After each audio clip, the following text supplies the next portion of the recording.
Hello students, मैं प्रीति शर्मा और आज हम जॉनरल्स के न्याय के सिद्धांत पर डिस्कस करने वाले हैं। तो वीडियो को पूरा देखें।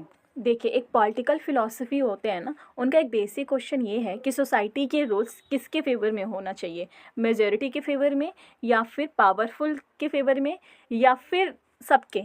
ठीक है, तो जॉनरल्स क्या कहता है, नन ऑफ दीज।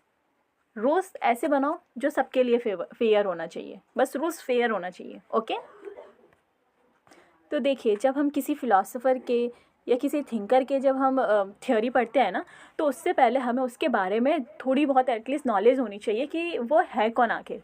ठीक है, तो देखिए, जैसे जॉन रॉल्स नाम है इनका। जॉन रॉल्स एक अमेरिकन पॉलिटिकल फिलोसोफर थे और उनका जन्म हुआ था 1921 में। ये 20वीं सदी के पॉलिटिकल थिंकर थे। जॉन रॉल्स की एक फेमस बुक है अ थ्योरी ऑफ जस्टिस, जो 1971 में आई थी। ठीक है, इसमें इन्होंने फोकस किया था जस्टिस पे, लिबर्टी पे और इक्वलिटी पे। रॉस का मानना था कि एक न्यायपूर्ण सोसाइटी वही होती है जहाँ पर जो नियम बने होते हैं ना, वो सभी वर्ग के पक्ष में हो। ठीक है, सभी वर्ग के पक्ष के होने चाहिए और सबके लिए फेयर होना चाहिए। जॉन रॉस एक मॉडर्न पॉलिटिकल थिंकर थे और उन्होंने जस्टिस को इक्वालिटी नहीं, जस्टिस को फेयरनेस कहा। मतलब कि न्याय का मतलब बराबरी नहीं है, न्याय का मतलब यहाँ पे इक्वालिटी नहीं है, न्याय का मतलब है फेयरनेस। न्याय का मतलब है फेयरनेस। तो यानी रूल्स ऐसे हो जो हर पॉसिबल पोजीशन के लिए एक्सेप्टेबल हो, है ना। तो अच्छा, एक बात बताओ, क्या हर असमानता अन्याय होती है? क्या किसी सोसाइटी में कुछ लोग ज़्यादा अमीर हैं और कुछ लोग गरीब हैं, तो क्या वो सोसाइटी हमेशा अनजस्ट होती है? तो पता है इस पे जॉन रॉल्स क्या कहते हैं कि नहीं, प्रॉब्लम असमानता नहीं है। प्रॉब्लम हमारे यहाँ पे असमानता नहीं है, प्रॉब्लम तब है जब यहाँ पे स्टेट जो है अनफेयर रूल्स बनाती है। ओके, जब स्टेट अनफेयर रूल्स बनाती है तो वहाँ पे हम कह सकते हैं कि यहाँ पे जस्टिस नहीं हो रहा है, यहाँ पे अन्याय हो रहा है। रॉस पूछता है कि अगर हम सोसाइटी के रूल्स हमें बनाना हो तो हम कैसे रूल्स चुनेंगे जो सबके लिए फेयर हो। ओके, जो सबके लिए फेयर रूल हो, तो हम वो कैसा रूल चुनेंगे? इस सवाल का जवाब रॉल्स अपने दो सिद्धांतों के थ्रू देता है। न्याय का सिद्धांत समझने के लिए हमें इन दो अवधारणाओं को समझना होगा। देखिए, पहला अवधारणा है ओरिजिनल पोजीशन यानी मूल स्थिति, और दूसरा है वेल ऑफ इग्नोरेंस यानी अज्ञान का आवरण। ओके, तो देखिए, ओरिजिनल पोजीशन क्या होता है? एक इमेजनरी सिचुएशन होती है जहाँ पे सभी लोग मिलकर सोसाइटी के रूल्स डिसाइड करते हैं, लेकिन यहाँ पे कोई नहीं जानता कि वो फ्यूचर में कौन होगा, रिच होगा कि पुअर होगा, मेल होगा कि फीमेल होगा, अपर क्लास होगा या लोअर क्लास होगा। ठीक है, और देखिए, वेल ऑफ इग्नोरेंस का क्या है मतलब? ओरिजिनल पोजीशन में लोग एक वेल ऑफ इग्नोरेंस के पीछे होते हैं, मतलब लोग अपनी पहचान भूल जाते हैं। मान लीजिए एक पर्दा होता है, ठीक है, अज्ञान का आवरण है, ये एक अज्ञान का मान लीजिए एक पर्दा होता है। लोग यहाँ पे होते हैं और वो सोसाइटी के रूल्स बना रहे होते हैं। ठीक है, उन्हें नहीं पता कि वो फ्यूचर में कौन होंगे, उनका क्या जेंडर होगा, ठीक है, उनकी क्या पोजीशन होगी। ओके, तो इसी को बोलते हैं वेल ऑफ इग्नोरेंस। यहाँ पे उनको नॉलेज नहीं होती उनके कास्ट की, जेंडर की। इसका काम लोगों को इक्वल बनाना नहीं है, बल्कि उन्हें इम्पार्शियल बनाता है। देखिए, जैसे कि अब ये पर्दा है, ठीक है, अब इस पर्दे के पीछे लोग हैं, लोगों को नहीं पता कि उनकी ये फ्यूचर में क्या पोजीशन होगी। ओके, तो वो ऐसा ही रूल्स बनाएंगे जो इम्पार्शियल होगा, क्योंकि हो सकता है वो इनकेस वो फ्यूचर में कि वो पुअर हो जाए, है ना। तो इन सारी चीज़ों को सोचते हुए ना वो रूल्स ही ऐसा बनाते हैं जो इम्पार्शियल हो, निष्पक्ष हो। तो आपको अभी क्लियर हो गया होगा कि ओरिजिनल पोजीशन वो सिचुएशन होती है जहाँ पर रूल्स बन रहे होते हैं, है ना। एक इमेजनरी सिचुएशन होती है जहाँ पे रूल्स बन रहे होते हैं, और वेल ऑफ इग्नोरेंस एक ऐसा सिचुएशन होता है जिसमें रूल्स बनाए जाते हैं, है ना। जैसे एक पर्दा भी मैंने बताया कि लोग यहाँ होते हैं, उन्हें नहीं पता कि उनकी क्या पोजिशन होगी, इवन वो ये भी नहीं जानते कि उनकी कौन सी जेंडर होगा। ठीक है, तो इस सिचुएशन में लोग इम्पार्शियल रूल्स बनाते हैं। तो एक बार हम ये स्टेटमेंट भी पढ़ लेते हैं। जॉन रॉल्स के अनुसार न्याय का अर्थ निष्पक्ष है, इम्पार्शियल है। ठीक है, न्याय के सिद्धांत अज्ञान के पर्दे के पीछे चुने जाने चाहिए ताकि वे निष्पक्ष हों। न्याय तभी पूर्ण होता है जब समान स्वतंत्रता मिले और कमज़ोर वर्ग को विशेष लाभ दिया जाए। तो देखिए हम कुछ थिंकर्स के बारे में भी पढ़ लेते हैं कि उन्होंने न्याय के सिद्धांत के बारे में क्या कहा। अरस्तु के अनुसार न्याय का अर्थ समान लोगों के साथ समान व्यवहार करना और असमान लोगों के साथ उनके अनुसार असमान व्यवहार करने को ही हम न्यायपूर्ण बोलेंगे। उन्होंने न्याय को 2 भागों में बांटा, ठीक है, एक वितरणात्मक यानी कि डिस्ट्रीब्यूटिव और एक करेक्टिव यानी कि सुधारात्मक में विभाजित किया। देखिए डिस्ट्रीब्यूटिव जस्टिस का मतलब वितरणात्मक न्याय, तो डिस्ट्रीब्यूटिव जस्टिस का मतलब है समाज के रिसोर्सेज यानी जैसे पैसा हो गया, अपॉर्चुनिटीज़ हो गई, राइट्स हो गया और एजुकेशन हो गया, पावर हो गया, तो लोगों के बीच फेयर और न्यायपूर्ण तरीके से बांटना, जो भी रिसोर्सेज हैं वो लोगों के बीच फेयर और न्यायपूर्ण तरीके से बांटने को ही हम डिस्ट्रीब्यूटिव जस्टिस कहते हैं। तो इसमें ये देखा जाता है कि कौन सा डिज़र्व करता है और किस बेसिस पे, लाइक नीड के अकॉर्डिंग, मेरिट के अकॉर्डिंग या इक्वालिटी या फेयरनेस, ठीक है। तो सिंपल लाइन में डिस्ट्रीब्यूटिव जस्टिस ये सुनिश्चित करता है कि समाज के लाभ सभी को उचित रूप से मिले। मान लो एक देश में एजुकेशन और स्कॉलरशिप बनती है, ठीक है, और सिर्फ मेरिट बेसिस पे स्कॉलरशिप दी जाए तो अमीर परिवार के बच्चे ज़्यादा लाभ उठा लेंगे। तो रॉल्स के सिद्धांत के अनुसार एक्स्ट्रा फैसिलिटीज़ और स्कॉलरशिप है ना उन स्टूडेंट्स को दी जाएगी जो इकोनॉमिक, जो आर्थिक रूप से या सोशल वीक बैकग्राउंड से आते हैं, ठीक है, या सोशली रूप से वीक बैकग्राउंड से आते हैं, ठीक है। तो आपको ये डिस्ट्रीब्यूटिव जस्टिस अच्छे से समझ में आया होगा। डिस्ट्रीब्यूटिव जस्टिस का मतलब सिंपल है, आप स्कॉलरशिप का एग्जांपल ले सकते हैं। तो स्कॉलरशिप आपने देखा ही होगा, उन बच्चों को दी जाती है जो आर्थिक रूप से कमज़ोर होते हैं, है ना, जो अपना एजुकेशन आगे कंटिन्यू नहीं कर सकते, तो स्कॉलरशिप दी जाती है क्योंकि वो अपनी आगे एजुकेशन स्टडी को कंटिन्यू कर सकें। तो देखिए करेक्टिव जस्टिस का क्या मतलब है कि कोई भी जो गलत काम हो रहा है या अन्याय हो रहा है तो उससे जो नुकसान हो रहा है ना उसमें सुधार करना। तो इसमें फोकस होता है कि जिस व्यक्ति को नुकसान हुआ है उसको कॉम्पनसेशन दिया जाए, यानी जिस व्यक्ति का नुकसान हुआ है ना उसको कॉम्पनसेशन दिया जाए, और दोषी जो है उसको, जो दोषी है जिसने अन्याय किए हैं उसको सज़ा दी जाए, ठीक है, उसको सज़ा दी जाए। मान लीजिए एक व्यक्ति के साथ अन्याय हुआ है और स्टेट ने उसको कॉम्पनसेशन भी दे दिया, लेकिन जिसने ये अन्याय किया है उसको कोई सज़ा नहीं दी गई है, तो इसको हम करेक्टिव जस्टिस नहीं कहेंगे।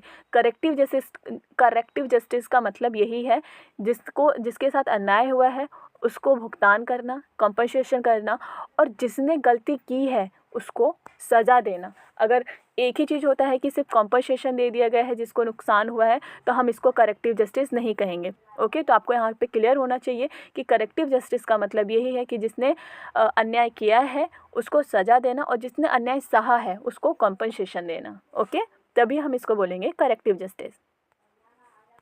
अब मान लीजिए मैं आपको एक एग्जांपल देती हूँ। अगर किसी फैक्ट्री में वर्कर को इलीगल तरीके से काम से निकाल दिया जाता है तो करेक्टिव जस्टिस के तहत उसको कॉम्पनसेशन दिया जाएगा या दोबारा नौकरी देने को ही हम बोलेंगे न्यायपूर्ण, ठीक है।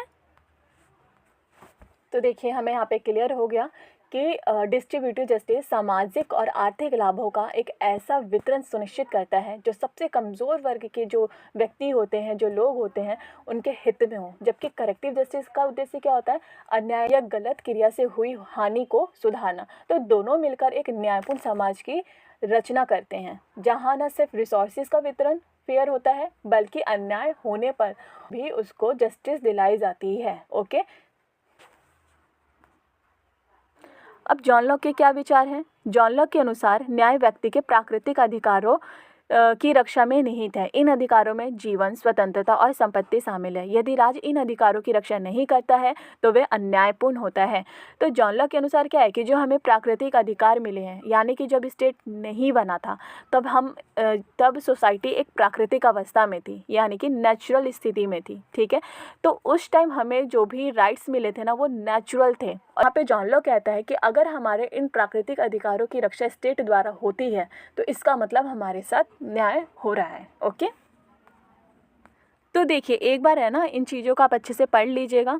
इवन आप एज अ नोट्स भी इनको लिख सकते हैं। कई जो चीज़ें मैंने आपको समझाई सेम वही चीज़ यहाँ पे लिखी हुई है।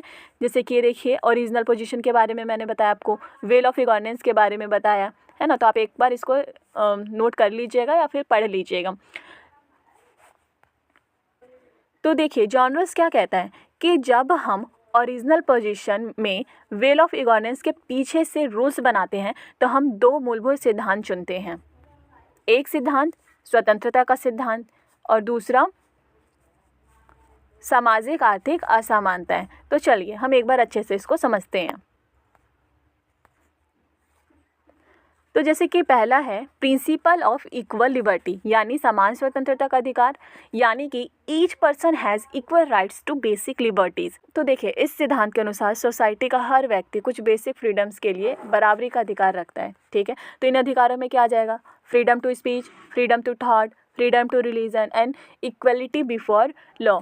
तो रॉल्स के लिए ये स्वतंत्रता सबसे पहले आती है। आर्थिक लाभ के लिए इन फ्रीडम्स को सेक्रीफाई नहीं किया जा सकता। तो देखिए ये जो देखिए यहाँ पे लिखा भी है equal basic liberties for all, है ना, यानी कि ये जो भी हमें राइट्स मिले हैं वो सबके लिए इक्वल होगा। यहाँ पे ये नहीं देखा जाएगा, क्लास नहीं देखी जाएगी, जेंडर नहीं देखा जाएगा, मैरिट वगैरह कुछ नहीं देखा जाएगा। ठीक, जो भी हो, अपर क्लास हो लोअर क्लास हो, ये बेसिक लिबर्टीज सबके लिए इक्वल होनी चाहिए। और तो दूसरा क्या है? Difference principle, principle of social and economic inequalities. Okay, यानी अंतर का सिद्धांत हो गया डिफरेंस प्रिंसिपल।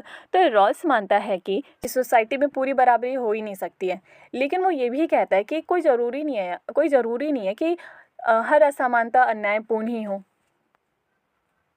रॉल्स ने कहा कि इनइक्वालिटी को तब हम जस्टिफाई करेंगे जब उससे जो सबसे कमज़ोर वर्ग के लोग हैं उनको फ़ायदा होगा। ठीक है, वो अपना डेवलप कर पा रहे हैं, तब हम इनइक्वालिटी को जस्टिफाई कर सकते हैं। अगर किसी व्यक्ति या वर्ग को ज़्यादा पैसा, पावर या पोजीशन मिलती है तो उसका फ़ायदा सोसाइटी के सबसे कमज़ोर वर्ग तक पहुंचना चाहिए, तब हम इनइक्वालिटी को हम एक्सेप्ट कर सकते हैं।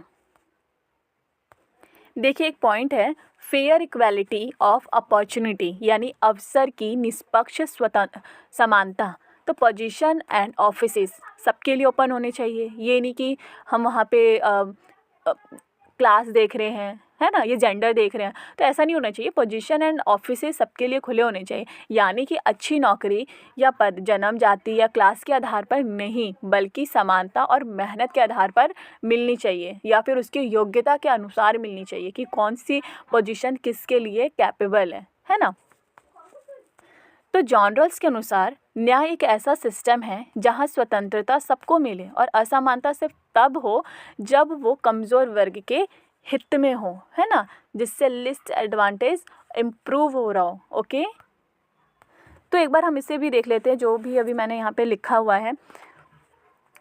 तो पहला सिद्धांत है स्वतंत्रता का सिद्धांत। तो प्रत्येक व्यक्ति को समान रूप से मौलिक स्वतंत्रता का अधिकार होना चाहिए, जैसे कि विचार और अभिव्यक्ति की स्वतंत्रता, धार्मिक स्वतंत्रता, राजनीतिक सहभागिता की स्वतंत्रता। तो ये स्वतंत्रताएं सभी के लिए समान और प्राथमिक है। यहाँ पे कोई क्लास जेंडर नहीं देख के यहाँ पे कोई क्लास जेंडर देखकर उनको ये बेसिक लिबर्टीज़ नहीं दी जाएगी। ये बेसिक लिबर्टीज़ सबके लिए समान होगा। तो वही सेकंड पॉइंट क्या कहता है? दूसरा सिद्धांत सामाजिक और आर्थिक असमानता है। सामाजिक और आर्थिक असमानता तभी न्याय संगत होगी जब वे समाज के सबसे कमज़ोर वर्ग, जो भी सबसे कमज़ोर वर्ग हैं, उनके अधिकतम लाभ में हो। तो इसको क्या कहा इन्होंने? डिफरेंस प्रिंसिपल का नाम दिया। तो जो भी स्टेट जो है ऐसे लॉज बना रहे हैं जो इनइक्वालिटी को प्रमोट कर रही है, लेकिन उससे जो लिस्ट एडवांटेज है वो इम्प्रूव भी तो कर रहे हैं ना। जो कमज़ोर वर्ग है उनको अधिकतम लाभ हो रहा है ना, तो हम वहाँ पे इसको इनइक्वालिटीज़ नहीं कहेंगे, बल्कि हम वहाँ पे उसको फेयरनेस कहेंगे। तो इसको क्या नाम दिया इन्होंने? Difference principle. सभी पद और अवसर सभी के लिए समान अवसर की शर्त पर उपलब्ध हो, मतलब कि फेयर इक्वालिटी ऑफ अपॉर्चुनिटीज़। यहाँ पे अपॉर्चुनिटीज़ सबके लिए इक्वल होनी चाहिए। एक बार न्याय का महत्व पढ़ लीजिएगा। रॉल्स का न्याय सिद्धांत उदारवादी परंपरा में रहते हुए भी कल्याणकारी राज्य का नैतिक आधार प्रदान करता है। ये सिद्धांत न तो पूर्ण समानता की मांग करता है और न ही असीम स्वतंत्रता की, बल्कि ये दोनों के बीच संतुलन की बात करता है। जॉन रॉल्स कहते हैं कि समानता हम चाहकर भी हम पूरी सोसाइटी में नहीं ला सकते, लेकिन फेयर रूल्स तो बना सकते हैं ना। फेयर रूल्स बनाओ, और अनफेयर रूल्स अगर बन भी रहे हैं तो उनके हित में होने चाहिए जो कमज़ोर वर्ग के होते हैं। ओके, जैसे मैंने अभी आपको स्कॉलरशिप का एग्जांपल दिया था। तो जॉन रॉल्स का जस्टिस का कंसेप्ट एक मॉडल सोसाइटी का आइडिया है जहाँ सिस्टम ऐसा हो कि सबसे कमज़ोर वर्ग भी सिक्योर फील करे। ओके, तो एक बार यहाँ पे निष्कर्ष देख लेते हैं। जॉन रॉल्स का न्याय का सिद्धांत आधुनिक लोकतांत्रिक समाजों के लिए एक नैतिक रूपरेखा प्रदान करता है। जस्टिस एज फेयरनेस, व्यक्ति की स्वतंत्रता की रक्षा करते हुए सामाजिक असमानताओं को सीमित और न्यायसंगत बनाने का प्रयास करता है। यही कारण है कि रॉल्स का सिद्धांत समकालीन राजनीतिक दर्शन में केंद्रीय स्थान रखता है। आई होप आपको यहाँ तक क्लियर हो गया हो। तो देखिए, आज के टॉपिक में हमने जॉन रॉल्स का न्याय का सिद्धांत पढ़ा और ये हमने देखा कि कैसे जॉन रॉल्स जो हैं जस्टिस, लिबर्टी और इक्वालिटी पर ज़्यादा जोर देते हैं। तो आपको आई थिंक ये अच्छे से क्लियर हो गया हो। तो वीडियो अच्छी लगी हो तो वीडियो को लाइक, शेयर, सब्सक्राइब करना ना भूलें। मिलते हैं नेक्स्ट वीडियो में।